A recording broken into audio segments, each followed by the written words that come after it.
حلال کمائی کرو کہ میرے نبی کا فرمان ہے جو صبح سے شام تک حلال کمانے میں تھکتا ہے اس کے اس دن کے سارے گناہ معاف ہو جاتے۔ سعد بن معاذ بیٹھے تھے، ان کے ہاتھوں پر اللہ کے نبی کی نظر پڑی تو ہاتھ بڑے سخت تھے، تو ہم نے کہا سعد تیرے ہاتھ اتنے سخت کیوں ہیں؟ کہا جی میں اپنے باغ میں خود کام کرتا ہوں، سخت ہو گئے۔ تو آپ نے سعد کا ہاتھ پکڑا اور ایسے چوما اور کہا اپنے بچوں کو حلال کھلانے جو ہاتھ ایسا ہو جائے گا اس پہ جہنم کی آگ حرام ہو جائے گی۔ حلال کمائی کرو کہ میرے نبی کا فرمان ہے جو صبح سے شام تک حلال کمانے میں تھکتا ہے اس کے اس دن کے سارے گناہ معاف ہو جاتے۔ سعد بن معاذ بیٹھے تھے، ان کے ہاتھوں پر اللہ کے نبی کی نظر پڑی تو ہاتھ بڑے سخت تھے، تو ہم نے کہا سعد تیرے ہاتھ اتنے سخت کیوں ہیں؟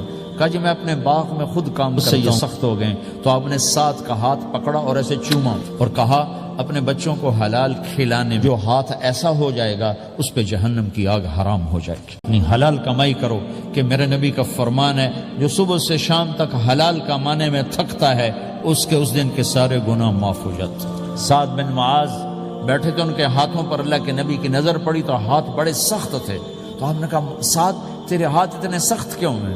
کہا جی میں اپنے باغ میں خود کام کرتا ہوں، سخت ہو گئے۔ تو آپ نے سعد کا ہاتھ پکڑا اور ایسے چوما اور کہا اپنے بچوں کو حلال کھلانے جو ہاتھ ایسا ہو جائے گا اس پہ جہنم کی آگ حرام ہو جائے گی۔ حلال کمائی کرو کہ میرے نبی کا